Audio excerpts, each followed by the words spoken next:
Retrouvons tout de suite Eric au Portugal. Ah, c'est bien les vacances, qu'est-ce que c'est bien.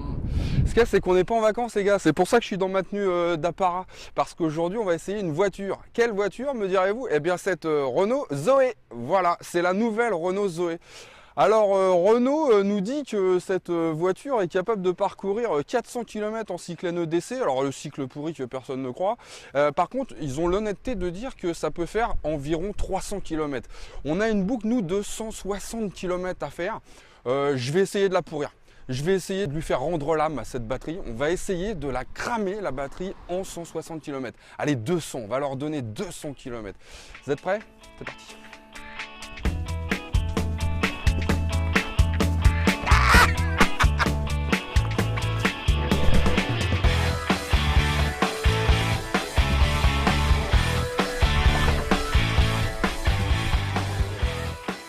Nombre de constructeurs automobiles ont annoncé vouloir augmenter l'autonomie de leurs véhicules électriques à moyen terme.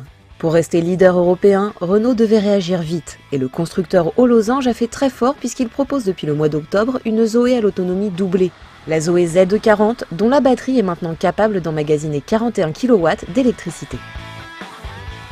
Ah mais écoutez-moi ce silence quoi. Moi rien que ça déjà, ça me convainc mais complètement quoi. C'est absolument génial de pouvoir rouler sans aucun bruit, si ce n'est celui de la nature, un petit peu les roues quand elles frappent le sol, un petit peu de bruit aérodynamique, mais c'est tout. Quel confort franchement, c'est un vrai régal. Hein. La boîte automatique c'est un régal hein, sur cette voiture évidemment, on n'a rien à faire. On accélère, on freine, on accélère, on freine, on tourne le volant éventuellement, mais c'est tout. C'est vraiment comme dans n'importe quelle autre voiture. En fait, ce qui est amusant, c'est qu'on a vraiment l'impression d'être dans une Clio. On n'a pas du tout l'impression, au bout d'un moment, d'être dans une voiture électrique. On finit par complètement oublier en fait ce point-là et on se comporte exactement comme si on était dans une voiture thermique.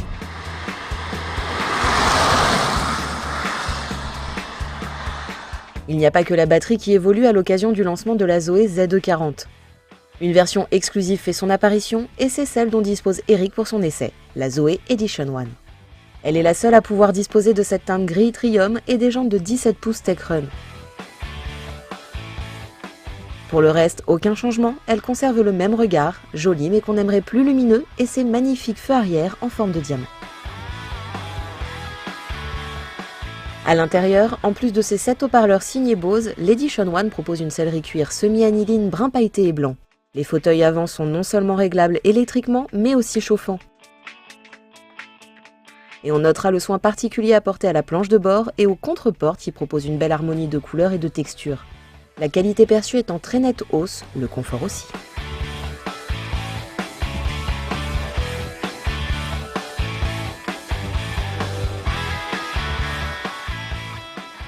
En parlant de confort, à mon avis, Renault a travaillé très fort sur l'amortissement de cette voiture parce que on a vraiment une sensation de douceur quand on passe des bosses, des dodanes, des choses comme ça.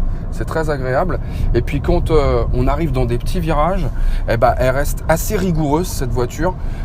Là, je prends vraiment des petits virages de rien du tout et ça tient le pavé, c'est impressionnant. Moi, je trouve que l'accélération est franche, le freinage est convaincant, malgré le poids quand même. Hein. Ça fait 1,5 tonne cette voiture. Bah, écoutez, elle ne s'affaisse pas du tout dans les virages. C'est très très bien suspendu de ce point de vue-là, il n'y a rien à dire. D'un point de vue purement dynamique, c'est une voiture qui est assez rassurante. Moi, une chose que j'apprécie beaucoup maintenant avec cette nouvelle version de la Zoé, eh ben, c'est ce sentiment justement ou cette absence de peur. Avant, quand on prenait un véhicule électrique, bah, on avait un petit peu la trouille de ne pas arriver forcément au bout.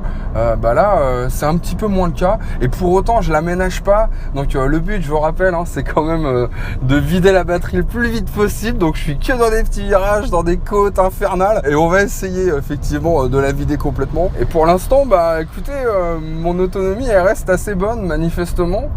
J'ai un niveau de conduite qui est pas mal. Ça m'embête.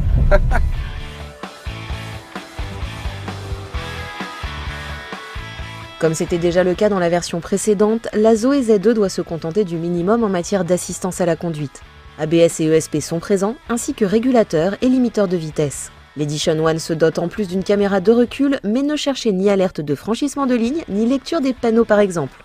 En revanche, on profite toujours d'un écran TFT aussi beau que pratique.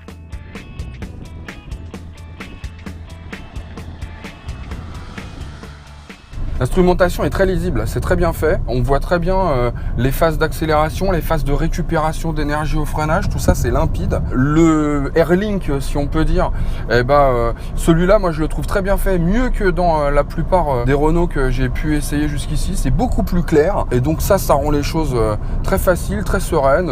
On passe de la navigation au flux d'énergie, au driving eco, c'est-à-dire savoir un petit peu comment on conduit, savoir un petit peu sa note en termes d'éco-conduite de façon très très simple. Il manque peut-être un petit toit panoramique vitré là pour avoir un petit peu plus de lumière à l'intérieur, mais en tout cas on voit bien par le vitrage, donc c'est pas un point négatif. Il n'y a pas beaucoup d'angles morts finalement, à part peut-être un petit peu derrière le fauteuil comme ça, mais c'est tout, hein. Sinon on voit très très bien dans cette voiture. C'est juste pour de l'agrément hein, que je pense au toit panoramique vitré.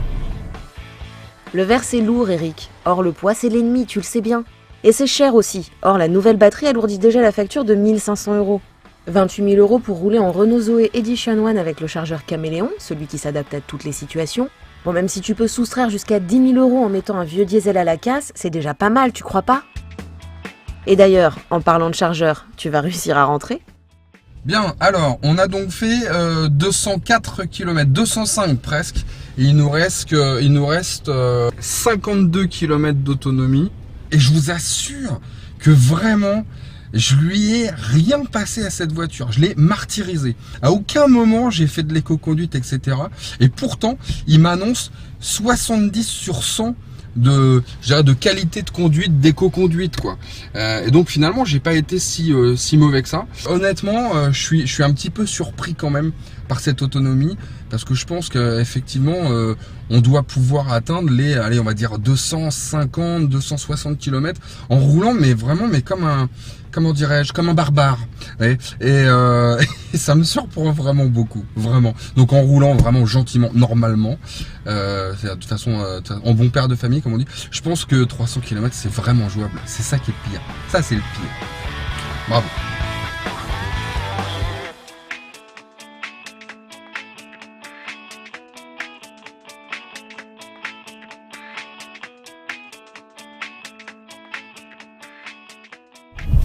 On va faire un petit coup de frein à main pour le fun. Voilà, on accélère direct et puis ça passe tout seul. Mais quel bonheur! C'est presque une voiture de rallye cette histoire.